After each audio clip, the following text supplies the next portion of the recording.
My name's Monk Rowe. I'm very pleased to have Jack DeJohnette with me this morning from your home. You're near Woodstock, is that correct? Right. Hmm. It's a real pleasure to talk to you, and I congratulate you on your career. I wanted to start out with something which I just came across with this particular album of yours, which was in our uh, music library for DJs at the college radio station. Yeah.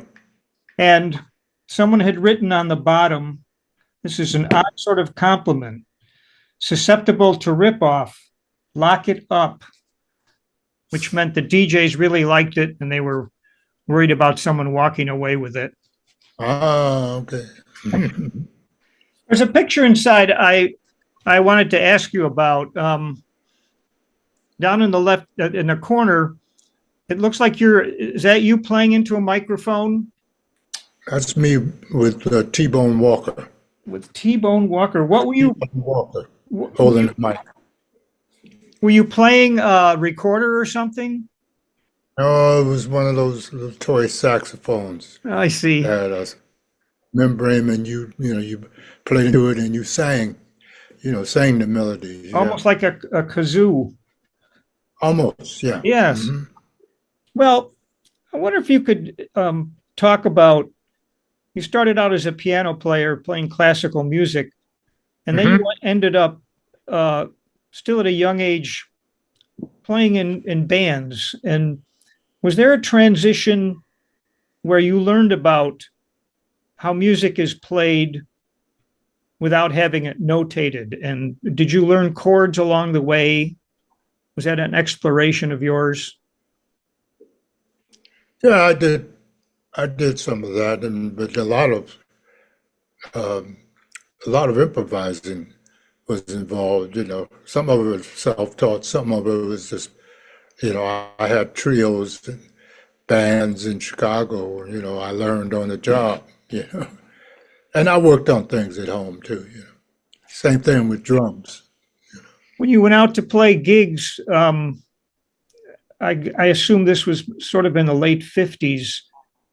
What kind of music made the people happy and that you needed to play? People liked standards and they liked the blues uh, and good heartfelt jazz. Were you getting a sense of maybe later on some of that experience when you started composing went back to those days when you were playing with saxophone players and getting an idea of how to orchestrate and arrange? Did you ever have formal lessons in that? Oh, I'm self-taught at that. So, I know I know when to hear I write music for the players and their concepts. Like Duke Ellington did. He used to write for all the personalities in his orchestra. So I wrote in such a way so this the composition would bring the most out of the player. And then Mhm. there would be an exchange, reciprocal exchange in the dialogue, musical dialogue. What about changing keys for different situations if you're backing up a singer or even yourself? Did you start to get this idea that the song is the same in any key? You just have to think of the one and the six and the two and the five and so forth. Did that sort of start to gel in your head? Well, I just automatically transfer it to any key, and just quickly got the chord, figure out the chord changes. And, you had to do that with singers. Some singers just, they might sing in a different key, the same song. But, most of the singers, knew what they wanted to sing, what key they wanted to sing Mm-hmm. Yeah, instead of getting a singer who goes, well, my first note is ah, and you have to sort of figure it out yourself. in. Yeah. Yeah. Well, there was this playing gigs at a young age, and you had supportive parents. Is that correct? Well, my mother supported me. Hmm. My father, they were separated. So Did you get a sense that you could make a living at this? And when did that occur for you? Was it gradual, or to just decide this is obviously what I'm going to do for my career? well, I was playing drums and piano, and then one day I just looked out the window and I just said, you know, I'm rich. I'm rich, because the music had given me so much. I just felt that I would make a career of the music, and it would provide me with financial abundance, which it has. You said something in an interview I watched recently, interview artist series, and you used the term, I recognized that I had talent to offer. And I thought it was an interesting way of saying that instead of, I have talent that I can make money off of, that you said it's something that you could offer. Hmm. Well, that comes back. Yeah, I think an artist, a musician, a dancer, has to at least recognize or have a sense of what they have to offer. And I think that helps. Especially when you go out to play, you have a positive intention to lift the spirits of the audience up when you play.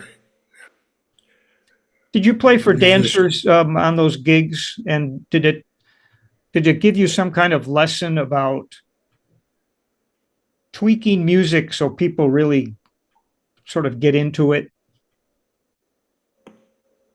Yeah, I mean, there was different types of dances going on, and things like the cha-cha-cha, certain other things like so actually people played to some swing music too, also, and some pop music also. So yeah, that's generally that worked out pretty good. And were you playing early rock and roll like Chuck Berry and Little Richard, that kind of thing? Yeah, and what's his name? That's Domino. Hmm. I also spent a little time in a cappella doo-wop groups too, singing with them. Did they? I read that you had perfect pitch. I wonder if they depended on you for that.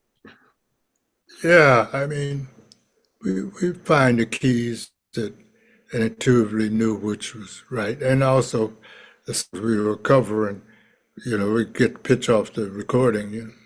Hmm. Everybody learned their parts by ear at that time. Oh yeah, Mhm. Well, before you left Chicago, is that when you had an interaction with the members of the AACM? Can you oh tell me a yeah. little about that? Well, it wasn't the AACM when I was there. I left a year before the AACM was formed, but the year before that, one of my mentors, Muhal Richard Abrams, formed what was it, an orchestra, experimental orchestra. So Roscoe and Joseph Jarman and Malachi Favors, we were all sort of um, playing in that orchestra and formed small groups out from that orchestra. But then I left the next year, and then that's when Roscoe Mitchell and I think Joseph Jarman uh, Anthony Braxton, I think. Yeah, that's when it was officially formed, the AACM. So I always get associated with that. I mean, even today, I still do things with Roscoe Mitchell and Wadado Leo Smith and Henry Threadgill. So that connection's remained over all these years. Was their approach to music startling to you, or just something? Not really. Yeah. Not really. I mean, they all studied all kinds of music. Moore all studied composition. So the music wasn't jazz necessarily. It was just new music because they would write for symphonies. They would write, for small ensembles, which would go, which would veer into a classical range, but with um, with room for improvisations in it. So these guys really were like flying under the radar because they would get commissions to do and perform this music, their music. Yeah, they had to reach out and find those resources, and I'm glad that it was available to them. Hmm. Later on, when they went to Paris and so forth, did you stay in touch with that music and um, want to pursue some of that yourself, or maybe you already were? I'm skirting around this phrase free jazz, and I'm wondering if that term um, is relevant to the way you think, because I know people sometimes say it's not free, it's just something else. No, it's all those guys, and it's like um, they didn't like the term free jazz. That was something the press connotated like they did bebop.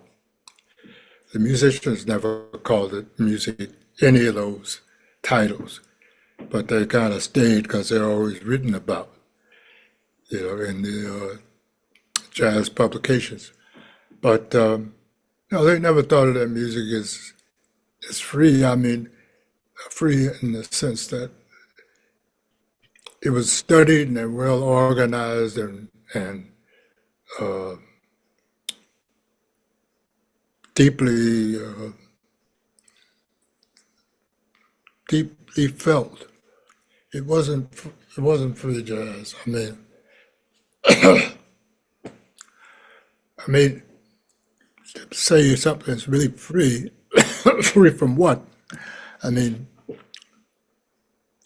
when one improvises from studying and playing and practicing, one then becomes a spontaneous composer. So anything improvised could be written out, and that could become a composition or transcribed. So I always, I think of it as spontaneous composition. Not to say it's better than written, but the two things are interchangeable, I think. Your tribute to Eric Satie, your solo piano work. Oh, you mean from the Nouvelle Yes. solo? Yeah. Oh, Exactly. yeah, no, I love Satie, so I just decided to let my intuition write that. So instead of it being in 3/4 like Ginny Peters is, I wrote it in 4/4. But I did use some of the, shall we say, the things that Satie used in Ginny Peters. Um, it's like it's an F sharp, which is like a half step down from what Jenny Petey's is, which is in G. And also um, the bridge went to E flat and then back to F sharp.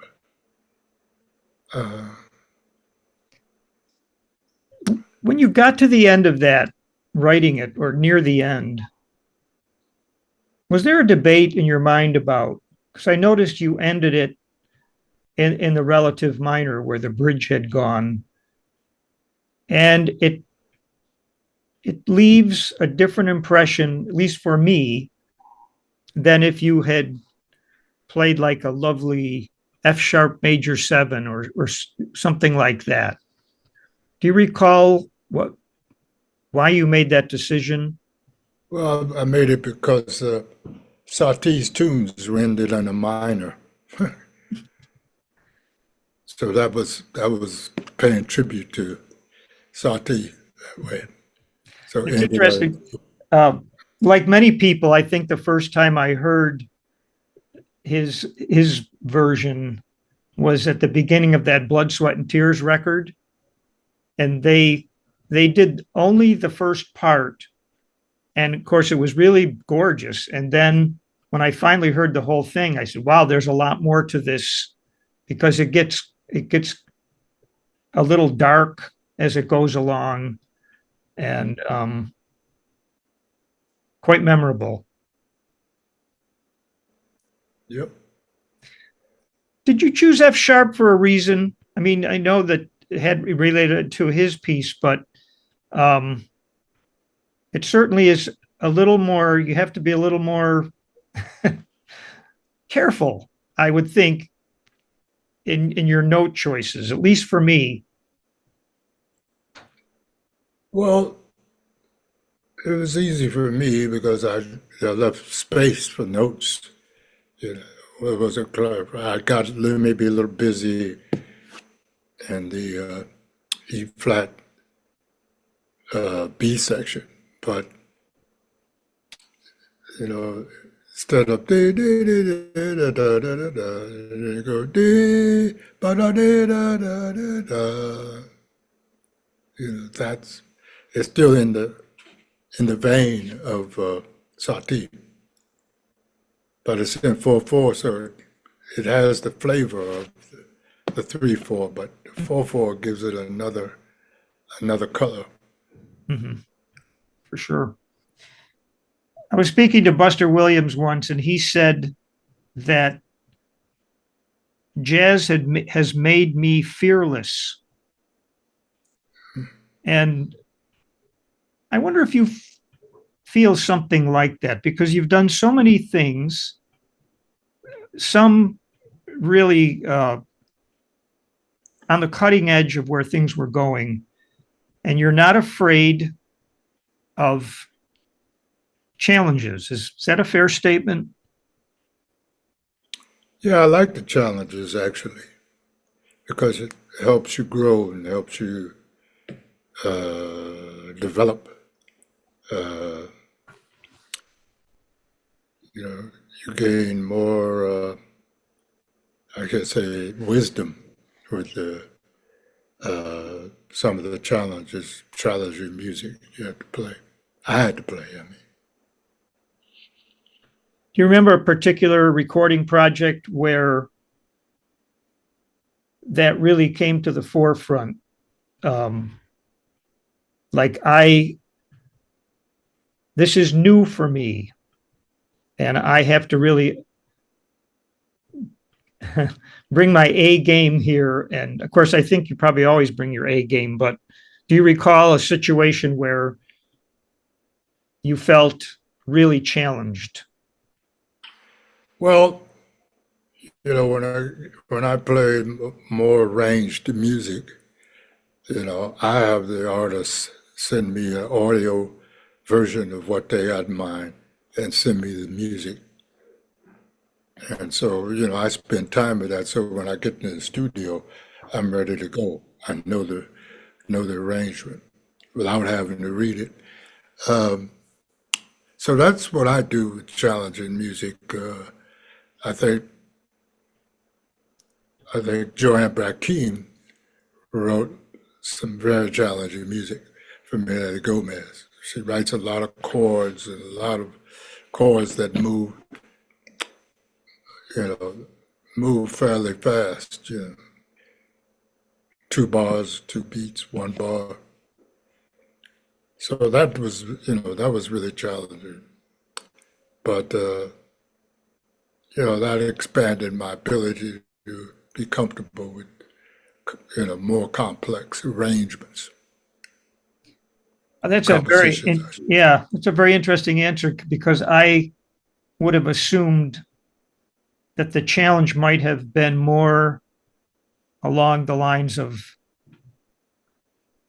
no arrangements, as if this is going to be open to where you want to go. And so I really appreciate you enlightening me about that. Yeah. I heard you probably in around 1968 or so with Charles Lloyd, and I'd had a couple of, I'll call them epiphanies now, but that was another one. This was in Rochester in some hall, and I think it was the first time I'd heard drummers and bassists really, I'll call it playing with the time, not straight ahead, but a little bit of elastic approach to the time. Well, the elastic approach to the time, I think I would credit Bill Evans, Paul Motion, and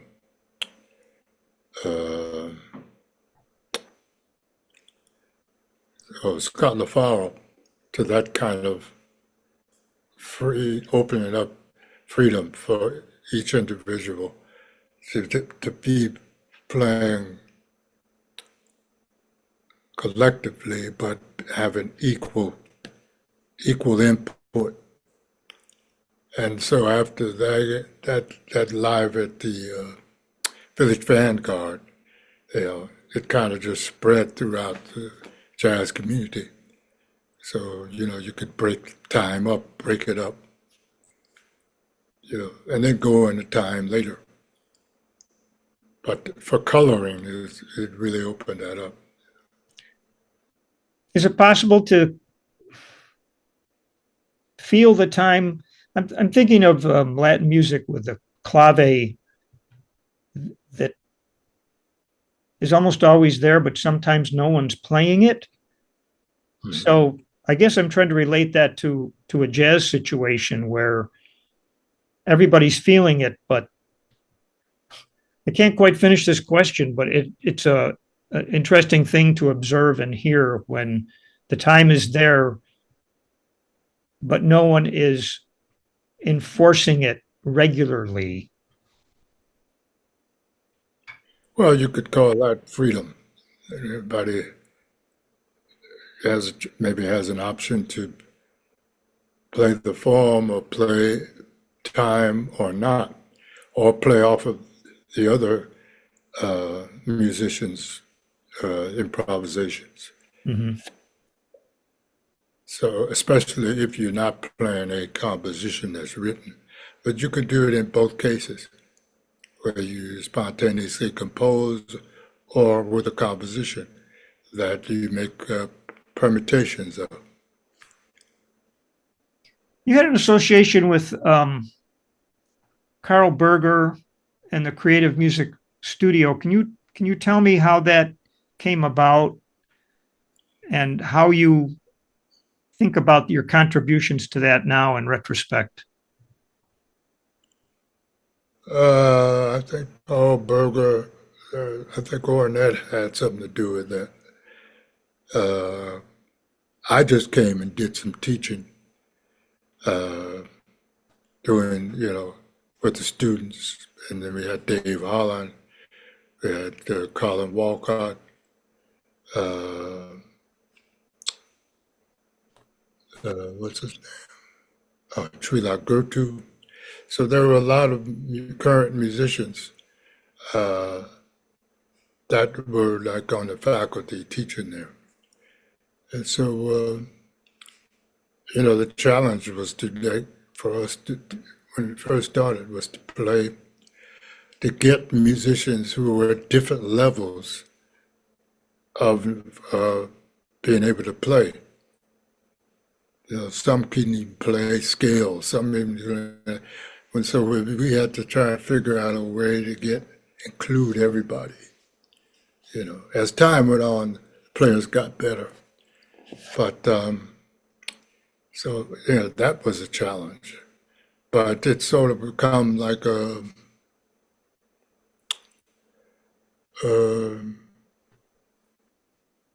do you call it? I think it's become like a sort of a sort of a legend. There's been books out on it, and my wife Lydia did put together some concerts to raise money to help a creative music studio. So I mean it's still going on. It's different now.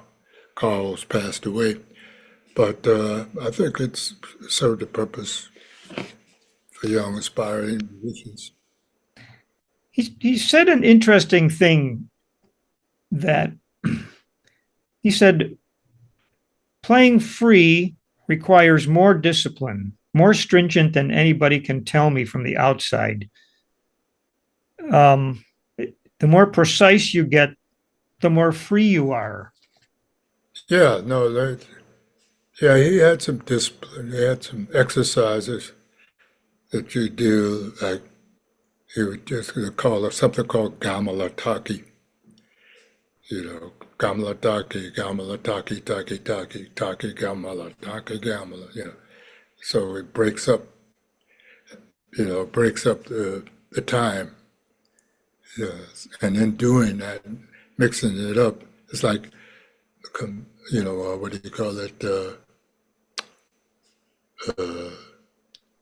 Code for computer, which is ones and zeros, but that they're broken up in different ways. And so I think that's what he means in the discipline of, counting and making permutations with those sounds. And it gives the player an opportunity to focus more on what they're doing in improvisation, for that kind of, direction in learning music. Would he have people work with that rhythm and those consonants and syllables with just Yeah, one pitch, like to play just one pitch on those things to sort of get well, into? it wasn't a pitch. You just said it and wherever they came out. It's about rhythm. Yeah, about rhythm than pitch. What effect do you think your piano skills have on your approach to drumming, or perhaps vice versa? There's been a number of drummers who play piano, and you're the most prominent one I can think of. And I wonder how those two things work together, if they affect one another. Oh, they work great. Rhythmically, it helps me when I'm playing piano. And the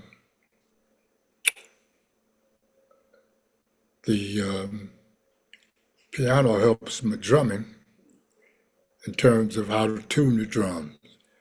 Having, fine tuning, having like maybe uh, 5 or 6 notes that when you play around the kit, you're always playing melody. So you can make up melodies from that. So one feeds the other. But the piano, I say, start as the basis for, or shall we say, um, melodic drumming, or melodic and harmonic drumming, come from the piano. Like the cymbals are like the sustain pedal, with the tom toms and snares, uh, immersed in between. Do you tune your drums to in a particular way? I remember one time playing with a drummer who was trying to get a chord. It was the first time I'd noticed that. Do you do such a thing? No, I tune by my intuition, by ear. Then I hear a pitch I like, and then I go to the other toms, and make a nice melodic sequence. Mhm.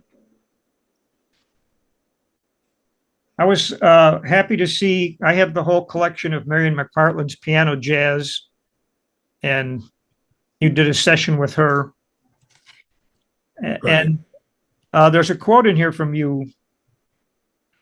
I got around so well on Miles' music because I like the unexpected. Uh, was Bitches Brew an unexpected situation for you, or had you been sort of set up for that?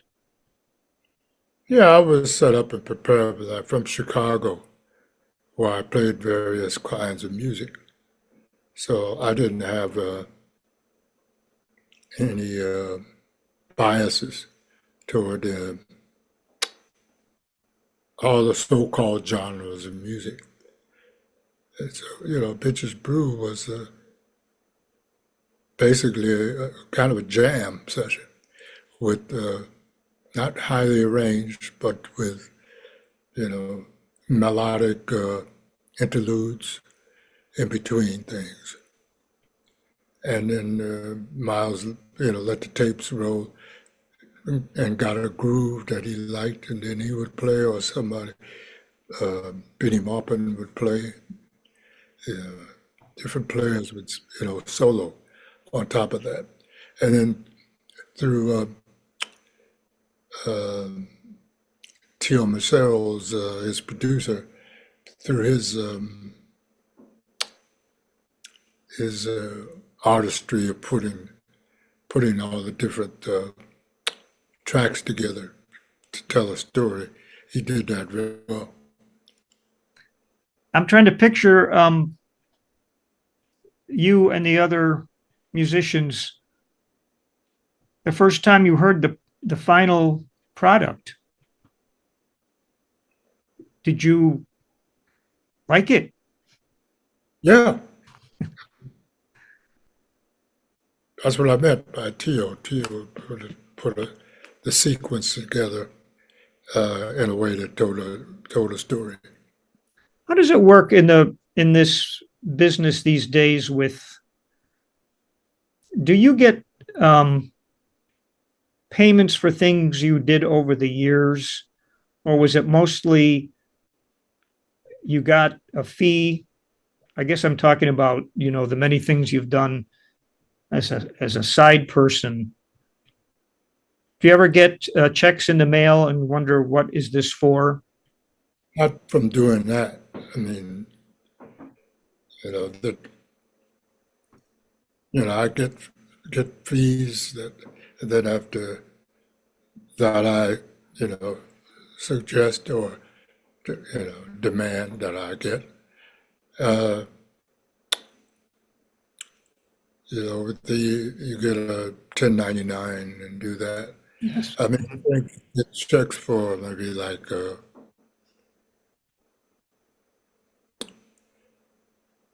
let's see, uh, Erica Badu made an album called Kiss Me on My Neck, and she sampled a track from my, what was it, Sorcery album, and she used it. She used it on two tracks, but they never contacted my lawyer about the copyright of that. So as a result of that, the statutory rate my lawyer got on there paid Dave and I quite a sum over time. You know.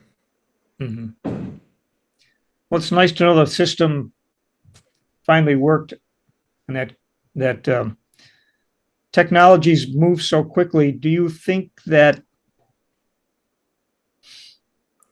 composers and players these days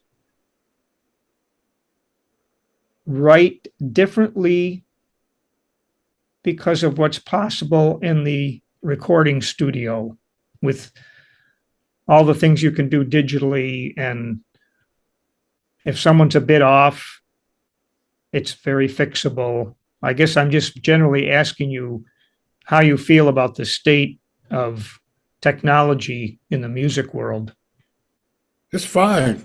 The creative aspect of it depends on the musician. You can go out as far as you want to go, or be as organized as you want. The tools are there. It's the humans that make the difference. It's the humans that turn out the music, not an AI machine. Mhm. I run a few names by you and just wonder if you have a comment or association that you might share with me. One would be Howard Johnson. Yeah, well, Howard was a unique musician in the sense that he played the tuba and the saxophone and he played trumpet. And he was a good composer, arranger. And he arranged a beautiful version of Monk's Mood on the album. Yeah. At the time, I was using an electric melodica, so I could add another voice to the arrangement. It was really great. Very talented guy. I was just listening to that this morning, and your New Orleans strut that you wrote for, I think, for your father is very hooky, really sticks in your head. Yeah, I mean, I like that kind of second line groove. Yeah. So that was kind of tribute to New Orleans. Yeah. A wonderful chart. How about Sun Ra? Did you have a interaction with him early on? Yeah, I played with them a lot in Chicago with their orchestra, and then after I come to New York, he came after that, and I played some gigs with him in New York too. So Sun Ra was like an enigma, he he talked about space a lot. I think when the synthesizers came out, he loved that because he was always hearing some space stuff. But he was, he was shall I say, a phenomenon in the fact that right now the orchestra is still going on, led by 100-year-old, uh, what's his name? Marshall Allen. Marshall Allen, yeah. Yeah. I played with I played with Marshall back then, you know, and Ronnie Boykins, John Gilmore. So yeah, it was definitely fun, and it's definitely I found Sun Ra very interesting. from about where he used to read sci-fi comic books, and he definitely believed he was from Sutter. So I think some of that was ahead of his time in a way. Some of the pieces he wrote, Hmm. interplanetary music, and so yeah, he still sustains today. I'm glad that I was part of some of that. There's probably albums with, actually, we have quite a Sun Ra collection here at Hamilton, and he seemed to record constantly. Yep. Yeah, he liked to keep a musical record of what he was doing. So and he had benefactors that made it possible for his music to be made public. How about this? Is not a person, but a record label, ECM. Did you feel that you needed to adjust your style when you played for that? Not really. It was actually freeing because the Manfred Eicher, the producer there, wanted to bring out the best situation, an artistic situation in music, and it was actually my simple work got amplified on a lot of recordings of the ECM because Manfred liked detail, and he also liked spontaneity as well as written compositions. And also, ECM had a sound that people really liked and an artistic thing with the covers, and it's still going on today. So it was more about the art of the music rather than thinking about something commercially. It still is. Keith and the Cologne concerts never made that, never figured that would be as popular as it was. It was just a moment in time. But also ECM had a good distribution setup worldwide. And then, the musicians were touring, and it also supported the musicians on their recordings, their touring. So yeah, I mean, I had a lot of fun recording for ECM. Did some, my own bands, other musicians, Keith Jarrett, Gary Peacock, Standards Trio. So yeah, there's a lot of room to experiment, but at a high level of creativity. Do you save? Let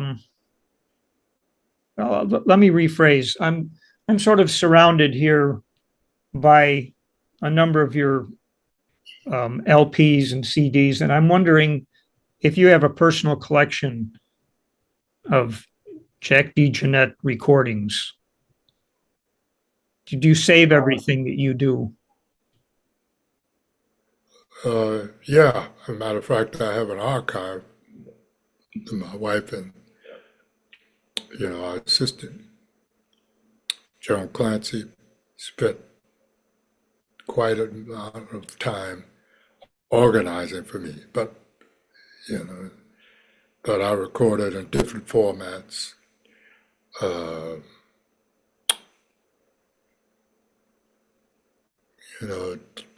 Cassettes, DATs, reel to reel. Anyway, you asked me about favorite albums. Yeah, I wondered what um, if someone tried to pin you down about the recordings that you're most proud of. Is there Yeah. is there a short list? Well, yeah, one is called Fifth World Anthem. It's dedicated to the Native American uh, sensibility, and a teacher named Grandmother Twyla Nietzsche. So she was very much an inspiration for that. And Miles was inspiration for that too. What else? A special edition. Yeah, the first.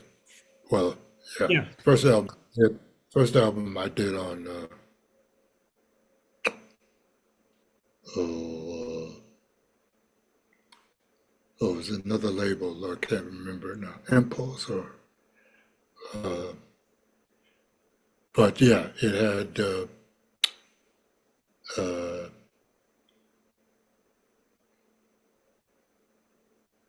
it had Mick Goodrick on guitar. Um, Lonnie Plaxico on bass. Um, Greg Osby on alto, and Gary Thomas on the tenor. I just was So looking in the CD Guide to Jazz, and they mentioned both those recordings of yours as whatever critic was writing was very positive about those. A couple more things before we wrap up. You seem like patient and thoughtful and calm individual. I wonder if there's things musically in situations that could aggravate you. uh, I was fortunate enough to take situations where that didn't happen. You know, I was always in a situation that I felt I was had the highest level of creativity and quality.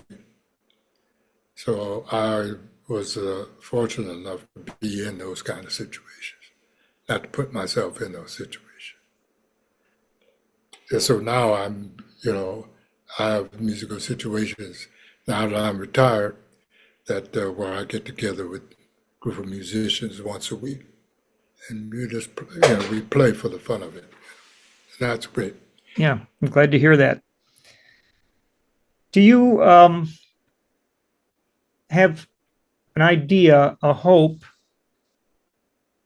that people who listen to your music are touched in some way? What is your hope for the music you put out into the world? I hope people like it. I hope they enjoy it or get something from it or get moved to to do something creatively on their own. That's what I hope. That's what I'd like to happen. You know. As time goes by, I've spoken to musicians about searching for their own original sound or being creative, and I wonder if it gets harder as people come and go and they make their contributions, and you're trying to find something that hasn't been done before. Does it get harder as the years go by? Well, not if you assess the terrain, what's going on. The most important thing is to find your own voice and just be real with that, and then go from there. Um, not be in competition, just being yourself, having something that music producers and fans, can connect to. That's there's one more album I'd like to say. It wasn't my album, but we have archive recordings here. And this is a recording from 1966 at the legendary club Slugs. And it's McCoy Tyner, it was McCoy's gig, McCoy Tyner, Joey Henderson, Henry Grimes, and myself. I don't know if you've heard that yet. You should check it out. I will. It is amazing. It is.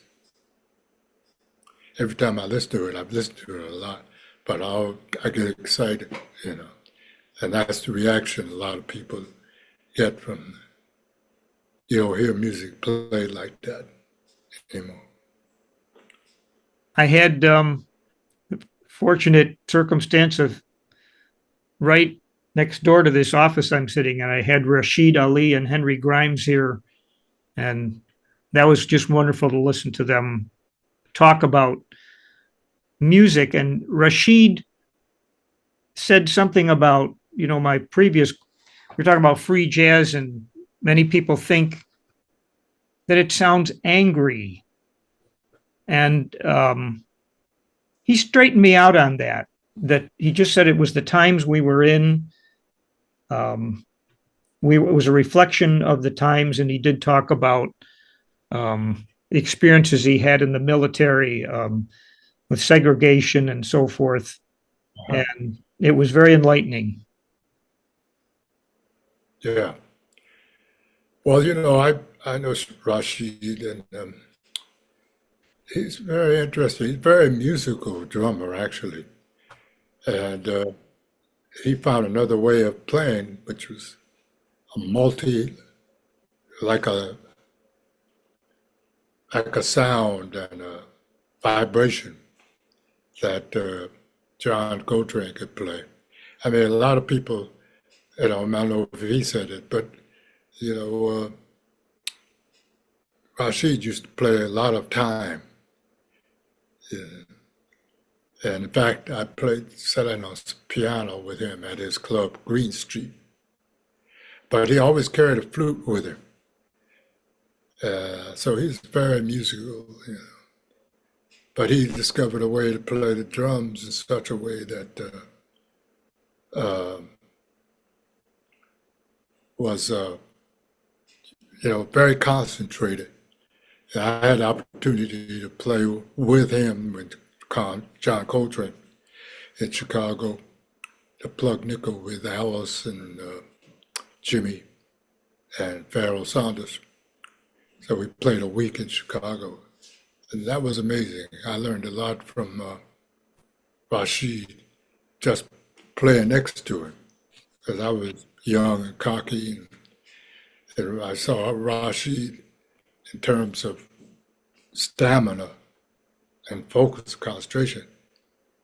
I would play and full out, and then I'd get tired and stop, and he'd be playing, he'd still be going.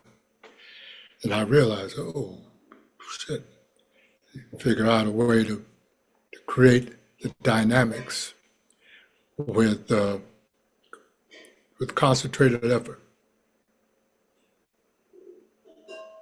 You had I'll just wrap up here with a quote you had from this interview I watched yesterday, and you said Coltrane would suck up whatever you gave him, and then you actually physically described it, and I thought it was a wonderful image, and and you had to keep giving it to him.